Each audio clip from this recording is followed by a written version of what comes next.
Hello बच्चों। तो हम लोग देखेंगे और समझेंगे मानव नेत्र में है ना दृष्टि दोष और दृष्टि दोष के प्रकार। दृष्टि दोष आखिर होता क्या है और दृष्टि दोष कितने प्रकार के होते हैं।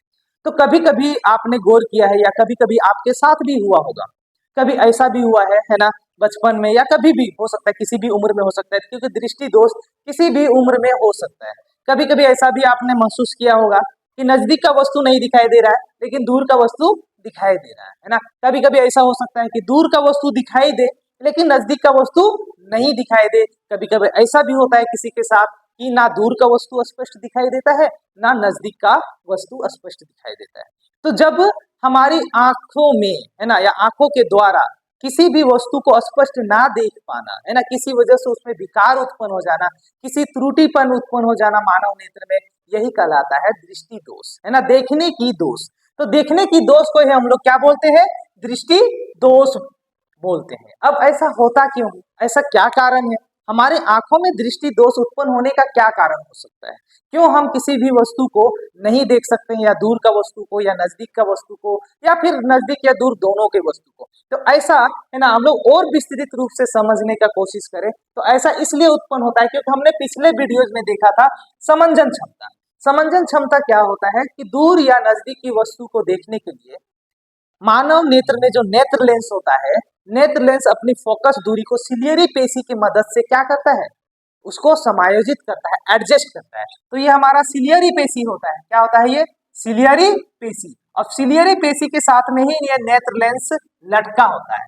नेत्र लेंस लटका होता है और सिलियरी पेशी की मदद से ही नेत्र लेंस का फोकस को एडजस्ट किया जाता है, घटाया बढ़ाया जा सकता है, या फिर ऐसा एडजस्ट किया जाता है कि दूर का वस्तु या नजदीक का वस्तु कहीं भी वस्तु रखा हो उसका प्रतिबिंब रेटिना पे बने, और रेटिना पे जब बनता है तभी हमें साफ साफ दिखाई देता है। ये तो स्पष्ट है ना। तो ऐसा भी हो सकता है कि यदि ये सिलियरी पेशी ढीला पड़ जाए, कारण भी आपको पता चल जाए, यदि ये ढीला पड़ जाए, और कभी कभी ऐसा भी हो सकता है कि वो नेत्र लेंस का फोकस को एडजस्ट नहीं कर पाता हो। यदि वो नेत्र लेंस का फोकस को एडजस्ट नहीं कर पाएगा तब क्या होगा?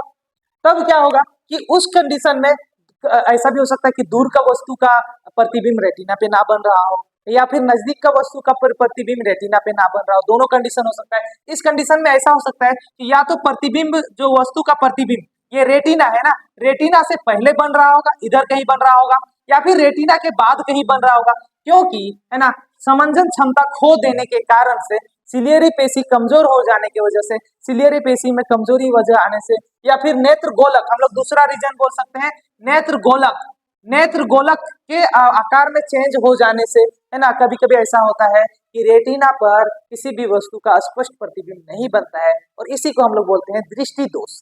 क्या बोलते हैं? दृष्टि दोष। तो मानव नेत्र में समंजन क्षमता खो जाने के को ही हम लोग दृष्टि दोष बोलते हैं, या फिर वस्तुओं का स्पष्ट नयन दिखाई देना आंखों के द्वारा, है ना, उसी को हम लोग दृष्टि दोष बोलते हैं। इसका दो कारण हो सकता है मानव नेत्र में दृष्टि दोष के कारण। पहला है सिलियरी पेशी का ढीला हो जाना। तो याद रखना है, सिलियरी पेशी का ढीला हो जाना पहला कारण है मानव नेत्र में नेत्र दोष के या दृष्टि दोष के। दूसरा है नेत्र गोलक का आकार, है ना, नेत्र गोलक के आकार में बदलाव हो जाने के कारण से। ये दो कारण है मानव नेत्र में दृष्टि दोष उत्पन्न होने के, दो कारण है। तो मानव नेत्र में दृष्टि दोष के कितने प्रकार होते हैं? तो मानव नेत्र में दृष्टि दोष के तीन प्रकार होते हैं। पहला क्या है? निकट दृष्टि दोष, निकट दृष्टि दोष, है ना। दूसरा है दूर दृष्टि दोष, और तीसरा है ना जर्रा दृष्टि दोष। तो ये तीन प्रकार का दृष्टि दोष है मानव नेत्र में, है ना। तो पहला है निकट दृष्टि दोष। निकट दृष्टि दोष में क्या होता है? तो निकट दृष्टि दोष में क्या होता है? निकट की वस्तु स्पष्ट दिखाई देता है और दूर की वस्तु स्पष्ट नहीं दिखाई देता। तो याद रखना है कि उल्टा होता है कि निकट दृष्टि दोष में निकट का वस्तु ही दिखाई देता है और है ना दूर का वस्तु नहीं दिखाई देता है। दूसरा है दूर दृष्टि दोष। तो दूर दृष्टि दोष में क्या होता है?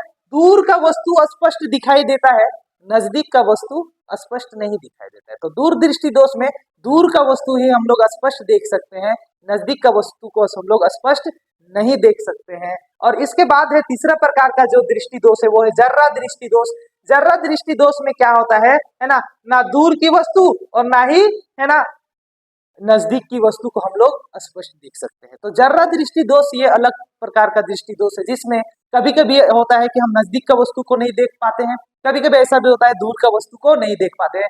तो ना ही नजदीक का वस्तु को स्पष्ट देख सकते हैं और ना ही है ना दूर का वस्तु को स्पष्ट देख सकते हैं। इस प्रकार का दृष्टि दोष को हम लोग क्या बोलेंगे, जर्रा दृष्टि दोष बोलेंगे। तो मानव नेत्र में ये 3 प्रकार के दोष है जो मुख्यतः रूप से, और तीनों प्रकार के दोष को हम लोग अगला वीडियोज में देखेंगे, समझेंगे कि आखिर निकट दृष्टि दोष, दूर दृष्टि दोष, जर्रा दृष्टि दोष होने के क्या कारण से, और हम लोग इसका निराकरण हम लोग कैसे करते हैं।